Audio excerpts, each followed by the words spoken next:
Dadako na po tayo sa ating pong pangangaral at pag-aaral at ang aking pong magiging talakayin o paksa ngayon ay makikita po natin sa James chapter 3. Ito po ay special request ni Deacon Larry.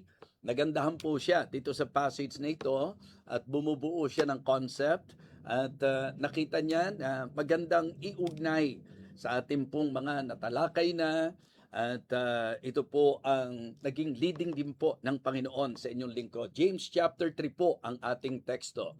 James chapter 3, beginning verse number 13. Who is a wise man and endued with knowledge among you? Let him shew out of a good conversation his works with meekness of wisdom.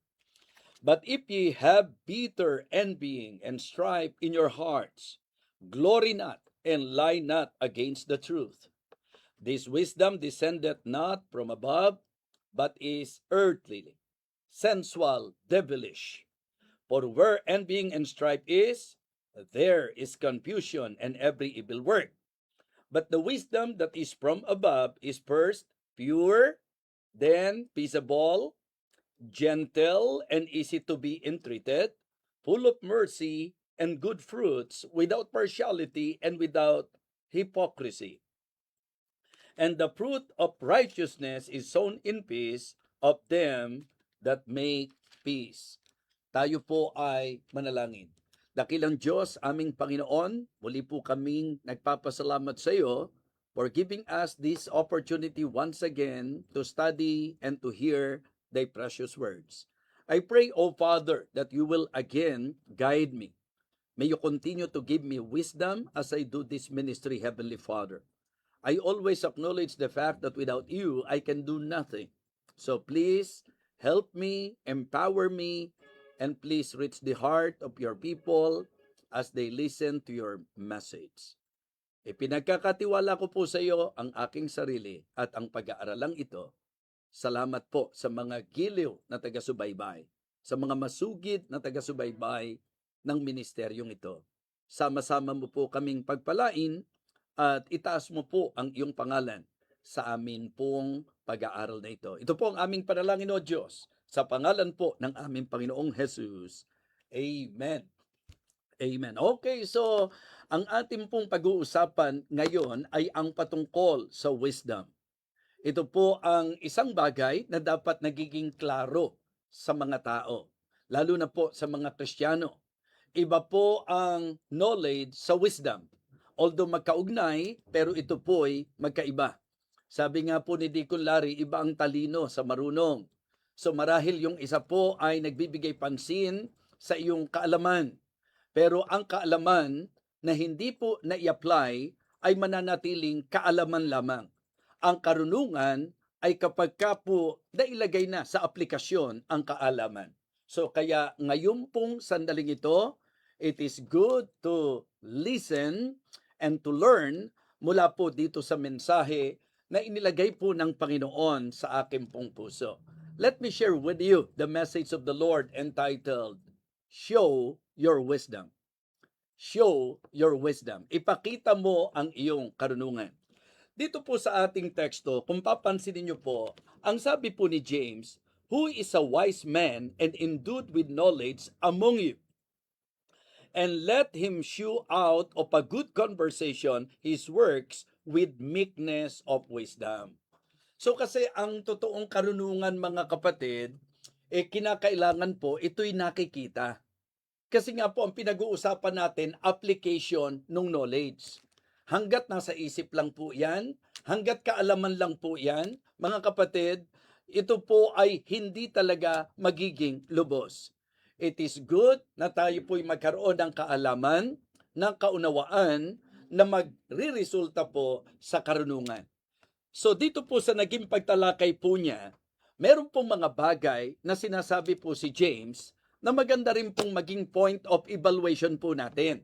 Katulad po halimbawa, mga kapatid, siyempre alam naman po natin na ang opposite po ng karunungan ay kamangmangan. Kaya po wala ang karunungan pagka-presente ang mga bagay na ito. Katulad po halimbawa, nung bitter envying na binabanggit. Ano po?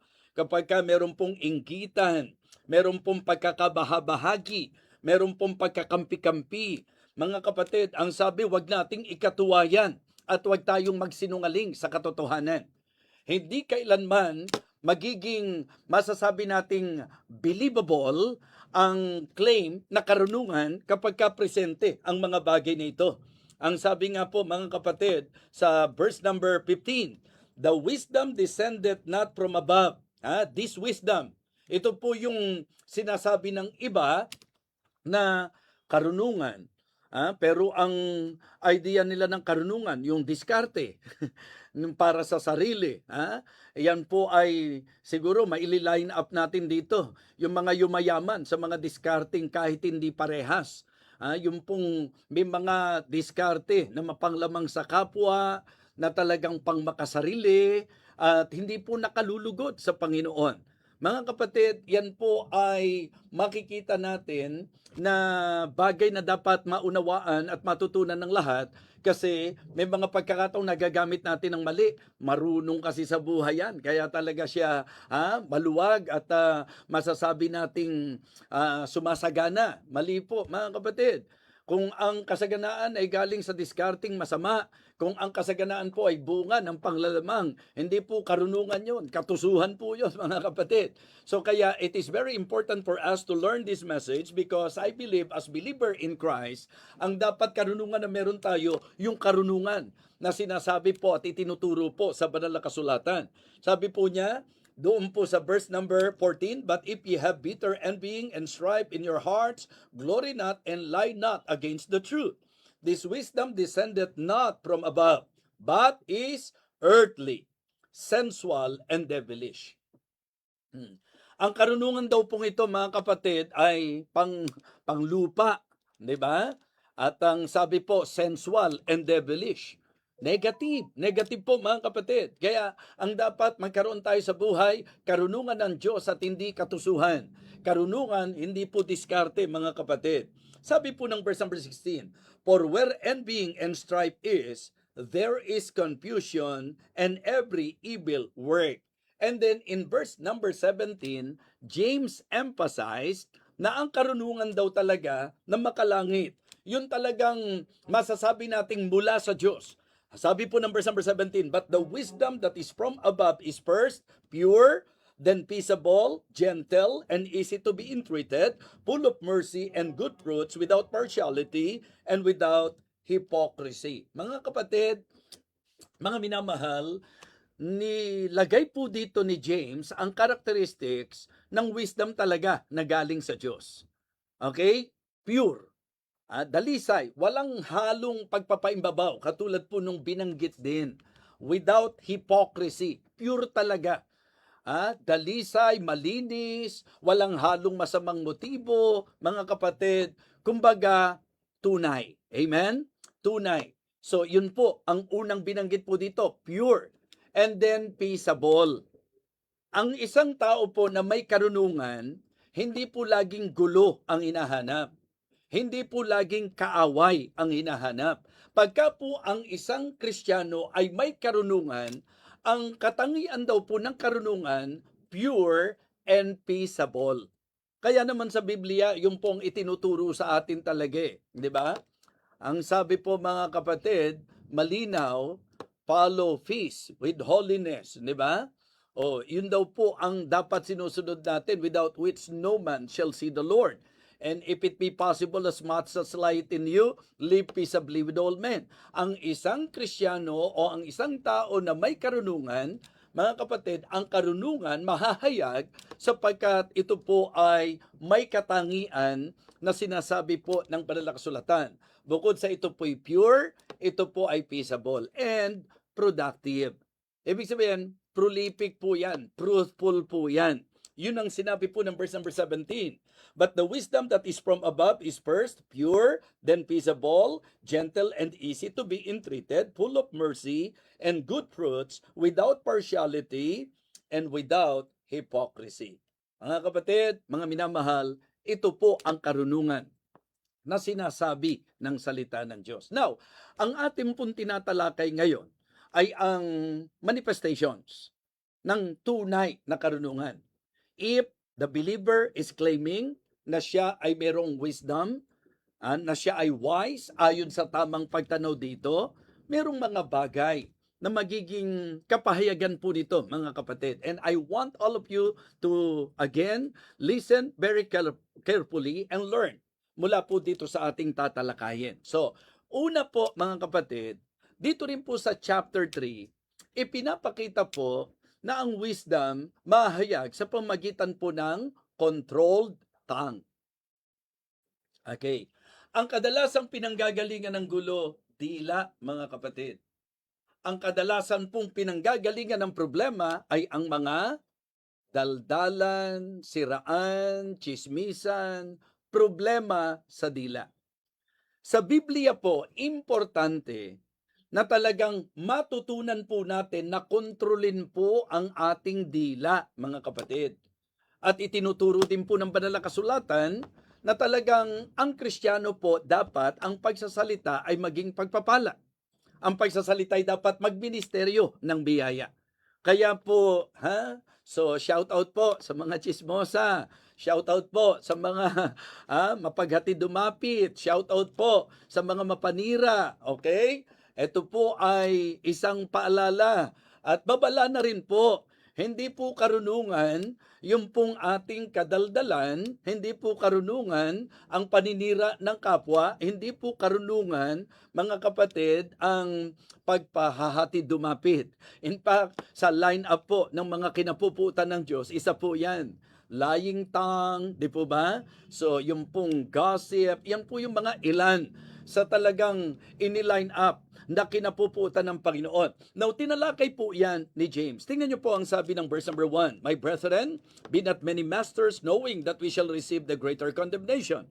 For in many things we offend all. If any man offend not in word, the same is a perfect man, meaning mature. Kaya yung laging natitisod, immaturity po yon. Okay, kasi ang katangian po ng isang taong may maturity, hindi basta natitisod. And able also to bridle the whole body. Yan po ang sabi. Verse number 3, behold, we put bits in the horses' mouths, that they may obey us, and we turn about their whole body. Behold also the ships, which though they be so great, and are driven of fierce winds, yet are they turned about with a very small helm, whithersoever the governor listed. Ito po, ito'y illustration. Mga maliit na bagay pero malaki po ang epekto, ang control na po pwede magawa. At dito po sa verse number 5, okay, dinrive na po ni James yung kanyang punto sa ginamit niyang illustration. Sabi po niya, even so, tongue is a little member and boasteth great things. Behold, how great a matter a little fire kindleth. And the tongue is a fire, world of iniquity, a world of iniquity. So is the tongue among our members, that it defileth the whole body, and setteth on fire the course of nature, and it is set on fire of hell. For every kind of beast, and of birds, and of serpents, and of things in the sea is tamed, and hath been tamed of mankind. Verse number 8, but the tongue can no man tame, it is an unruly evil, full of deadly poison. So, mga kapatid, mga minamahal, pansinin po natin ang isang napakagandang paalala na sa usapang karunungan, ang isa sa dapat manifestation nito, kasi yun po yung challenge natin, show your wisdom. Don't just claim that you are wise. Huwag mo lang i-claim yung wisdom. You manifest it. You show it. Okay? At ang wisdom, nakikita sa pagkakaroon po natin ng kontroladong dila, mga kapatid. Alam po ng taong may karunungan kung kailan dapat magsalita at kung kailan dapat tumahimik.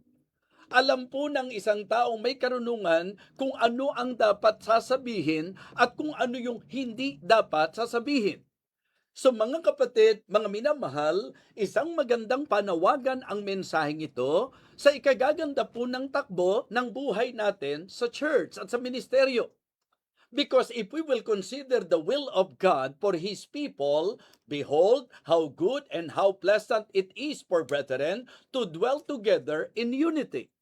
So the will of God for us, being His children, is to be united, to have a harmonious relationship.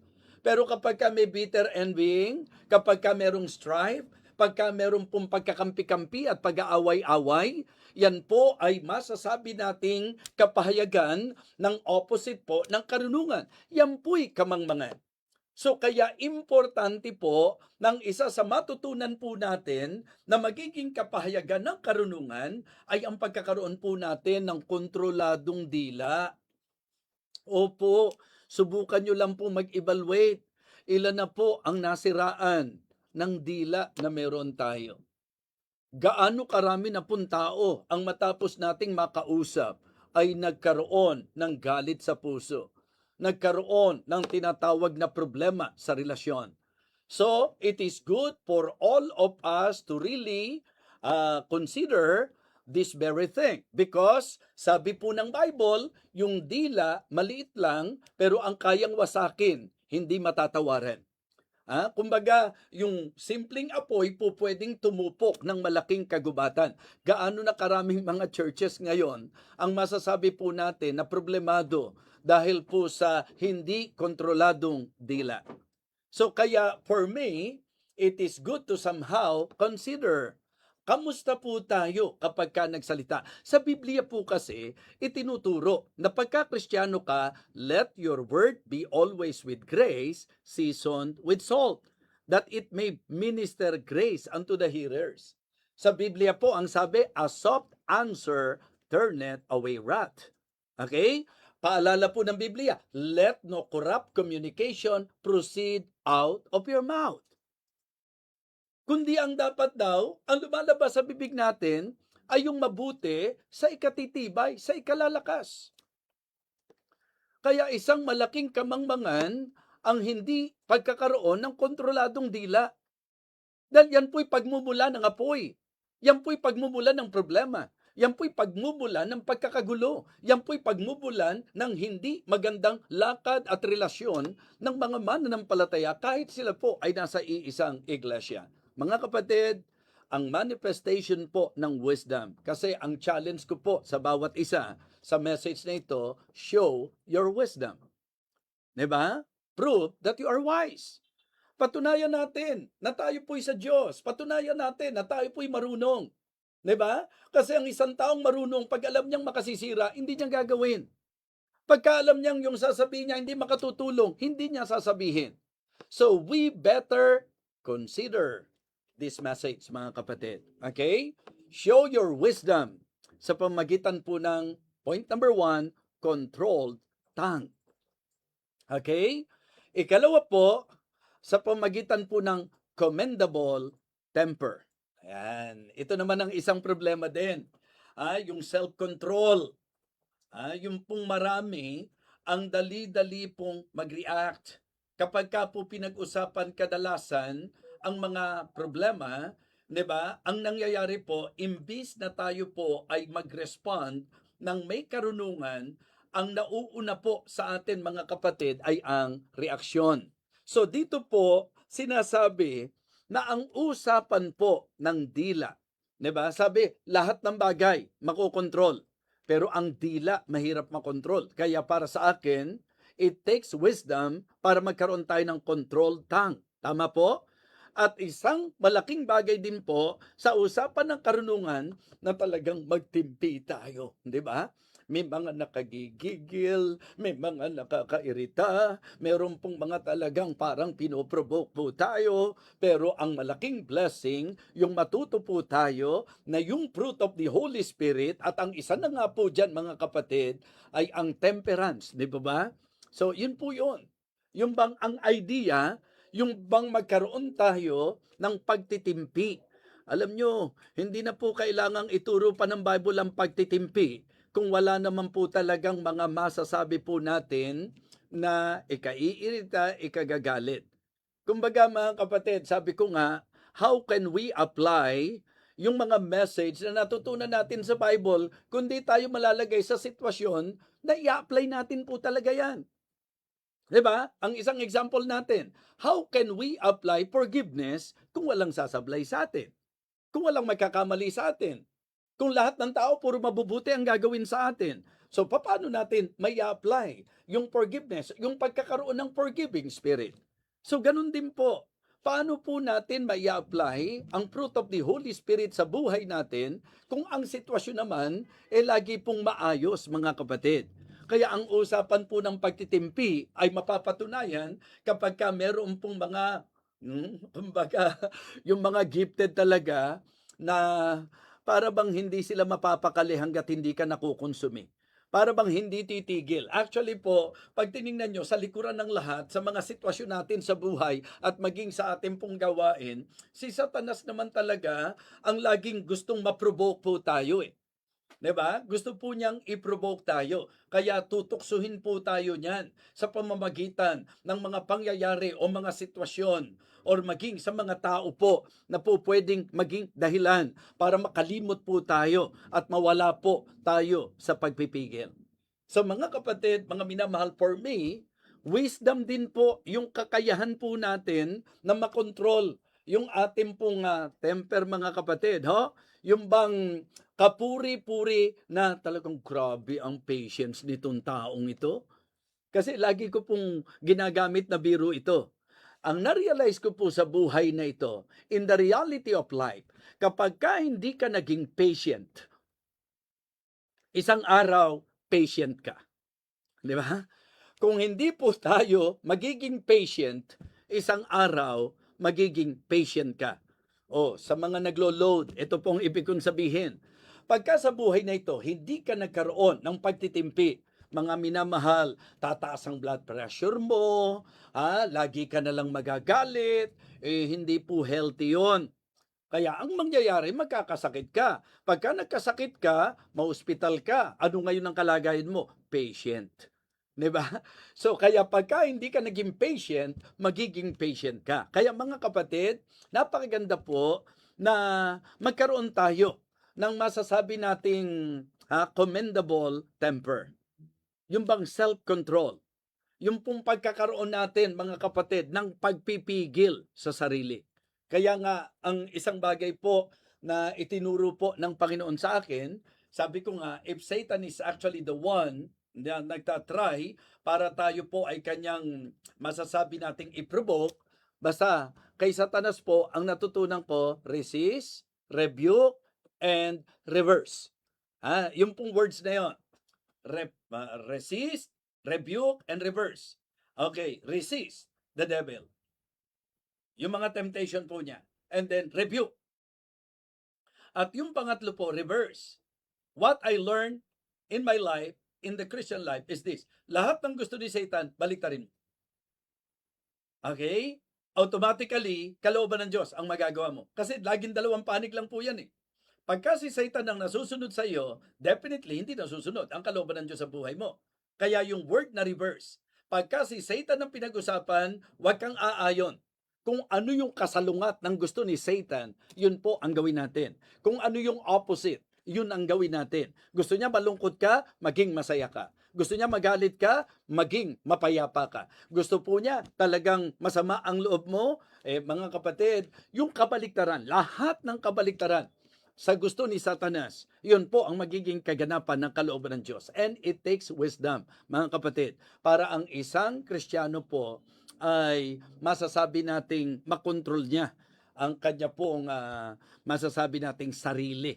Parang yun din po yung idea na talagang sa Christian life dapat matuto po tayong magtimpi at magkaroon ng pagpipigil sa sarili. So, show your wisdom by your controlled tongue, by your commendable temper. Yun po yan. Show your wisdom by your controlled tongue and commendable temper. And then, last but not the least, okay, show your wisdom by your convincing testimony. Ipakita mo yung karunungan mo sa pamagitan ng patutuo mo. yung kapanipaniwalang patotoo mo. Mga kapatid, mga minamahal, hindi po pwedeng Kristiyano po tayo, nabubuhay tayo sa pagpapaimbabaw. Hindi po pwedeng banal ang labas, 'di ba? Pero hindi tunay. Sabi ko nga, kanina pinag-uusapan natin yung controlled tongue. Kasi ang problema po, yung dila, ginagamit daw po para magpuri, pero ginagamit din sa pagka-curse. So, dapat mga kapatid, yun po yung ating pong pag-usapan, yun po yung ating pag-aralan. Ang sabi po, mga kapatid, ng verse number 13, "Who is a wise man and endued with knowledge among you? Let him shew out of a good conversation his works with meekness of wisdom." Ang talagang karunungan, makikita po yan sa patotoo. Kaya kapag ka ikaw yung nandaraya, ikaw yung nanglalamang, ikaw yung taong mapanira, ikaw yung taong mainggitin, ikaw yung taong hindi tunay, mapagpaimbabaw, mga kapatid, ito po ay masasabi nating sumasalungat sa turo ng Bible sa karunungan. Kasi kapag ka po karunungan, ang magiging resulta po niyan, patotoo. Yung kapanipaniwalang patotoo. Yung kapag ka nagsasalita ka, pakikinggan ka. Kasi you walk the talk. Kung ano yung sinasabi mo. At yun nga po yung nililinaw ko kanina. Huwag niyo pong palabasin na marunong ang isang tao na maraming alam. Ang isang taong maraming alam, maaaring masasabi po nating, sabi nga nila, matalino dahil maraming alam, pero yung marunong, iba po yun eh. 'Di ba? Because wisdom is the application of knowledge. Para nga sa akin, alam nyo po, pag ang isang tao ay gumawa ng isang maling bagay dahil hindi niya alam, ignorante po ang tawag doon. 'Di ba? Ignorante po. Ibig sabihin, kaya niya nagawa, hindi niya alam eh. Nakagawa ng mali kasi hindi niya alam na mali yun. Pero mga kapatid, ang para sa akin, malinaw na kamangmangan, yung may kaalaman, pero hindi ginagawa. Okay? O kaya alam na mali, ginawa pa.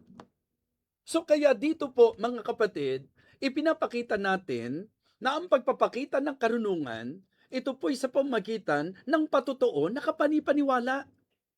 Kaya kung Kristiyano po tayo, doble ingat po mga kapatid. Sa usapang church, sa usapang individual, importante po na ang Kristiyanong may karunungan, ito po'y napatutunayan at naipapakita sa pamagitan ng kanyang convincing testimony. Kaya ito pong ating tinatalakay, mahalaga yan. Huwag po tayong mag-iisip na talagang kapag ka ang tao, yumayaman, matalino, marunong sa buhay. Hindi po. Mga kapatid, ang gusto ko pong ipakita sa inyo, pagka ginamit mo yung salitang runong, make sure na tama ang gamit mo rito. 'Di ba? Ang isang tao na kontrolado ang dila, marunong 'yan. Ang isang tao po na commendable sa kanyang temper, pwede rin sabihin natin controlled yung kanyang temper, marunong po 'yan. 'Di ba? So, tapos yung convincing, yung kanyang testimony, yung kapanipaniwala ang kanyang patotoo, kapanipaniwala ang kanyang buhay, marunong po yan. Kasi yun po ang sinabi ng Bible. Sino raw po yung wise? Yung wise daw po mga kapatid, sila po yung nakikinig ng salita ng Diyos at ito ay kanilang ginaganap. So yun po ang totoong wisdom. And again, sa Bible, sinasabi po na ang wisdom na galing sa itaas, pure, peaceable, and productive. 'Di ba? Pure, peaceable, and productive. Kaya ngayong sandaling ito, mga kapatid, mga mahal na mananampalataya at mga taga-subaybay, hindi po para husgahan ka ng ibang tao at hindi rin para husgahan mo ang ibang tao. Ngayon po ay nag-usap tayo kasi natutuwa po ako sapagkat nagbigay po ng concept si Deacon Larry Lumanod doon po sa kanyang naging devotion sa James chapter 3. Sabi niya, Bishop, parang magandang talakayin po itong James chapter 3 na ang particular na gusto niyang sabihin about wisdom. And then, sinabi ko sa kanya, okay, I will try my best. Ipagpe-pray ko po and I believe it is God's leading. Kasi hindi naman po basta ginagawa po ni Deacon Larry Lumanog yan eh. Di po ba? Ngayon po, actually, na-appreciate ko siya doon sa idea na tumutulong po siya na nagpapadala po ng mga compositions, ng mga Christian music, Christian song, and I believe mga kapatid, malaking-malaking bagay po na kung may mga konsepto po tayo, basta ang mahalaga nakatungtong sa Biblia. Mga kapatid, ano ang wisdom para sa iyo? And after understanding kung ano talaga ang wisdom, may kukonsider po ba natin na wise tayo at may wisdom tayo? Ang challenge po natin, ang encourage po natin ngayon pong umagang ito, mga kapatid, show your wisdom. Pagka ikaw yung, oo, Kristiyano ka, pero hindi mo control ang dila mo, hindi po karunungan yan, mga kapatid. Kung ikaw ay nagiging dahilan kung bakit may mga magkakapatid na hindi nagkakasundo, kung ikaw ang isa sa pinagmumulan ng pag-aaway-away, ang ibig ko sabihin, kung chismosa ka, kung mapaghatid dumapit ka, kung mapaglubid ka ng salita, mapag-imbento ka, 'di ba? Mainggiting ka. O, yun po, mga kapatid. Yun po ay malinaw na kabaliktaran ng karunungan. At alam niyo po, mga kapatid, ang isang taong may karunungan hindi pabugso-bugso. Kumbaga, kahit nga sa ilustrasyon, hindi po ba? Ang isang tao hindi basta susugod sa kalaban. Tinataya muna niya, inaalam muna niya. So ganun din po sa pagpapasya. Hindi po tayo basta-basta magpapasya. Tinitingnan muna natin na pagka nagpasya tayo dahil dito, 'di ba? Ano ang kalalagyan po natin? Saan tayo dadalhin ito? Mga kapatid, mga minamahal, commendable temper is one of the manifestations ng tinatawag nating wisdom. And then, thirdly, convincing testimony. Ipakikita mo ang karunungan sa pamagitan ng kapani-paniwalang patutuo mo. Kapag ka ang buhay mo'y kumukontra sa patutuo ng isang Kristiyano, kamangmangan po yan. Sapagkat ang karunungan ay ang pagkakaroon ng tamang lakad at tamang pamumuhay. Yan po ang sabi ng Bible. Sino ang panta sa inyo? Who is a wise man and endued with knowledge among you? Let him shew out of a good conversation. Alam natin na sa Biblia, pag ginamit po yung conversation, ang sinasabi po nito, yung pong manner of life, way of life. So kaya, ang testimony ng Kristiyano dapat convincing. Amen? Yes. Dapat po talaga kapani-paniwala. Kaya umaasa po ako na muli, natuto tayo, napagpala po tayo ng mensahe ng salita ng Diyos. Ano raw po ang karunungang makalangit? Pure, peaceable, and productive. Walang pagpapaimbabaw, walang inggitan, walang pagkakampi-kampi, walang pag-aaway-away.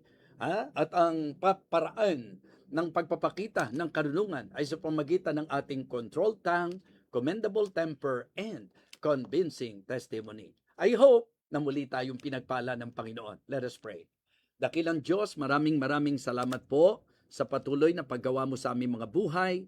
Thank you po sapagkat muli kaming natuto sa mensaheng ito na ibinigay mo sa amin. Umaasa po kami, O Diyos, na patuloy mong pagpapalain ng bawat isa, maging ang ministeryo po ng Believer's Breakfast. Panginoon, ingatan mo po kami sa aming pong lakbay ministeryo at naway maging mabunga ang resulta po ng lakbay ministeryong ito.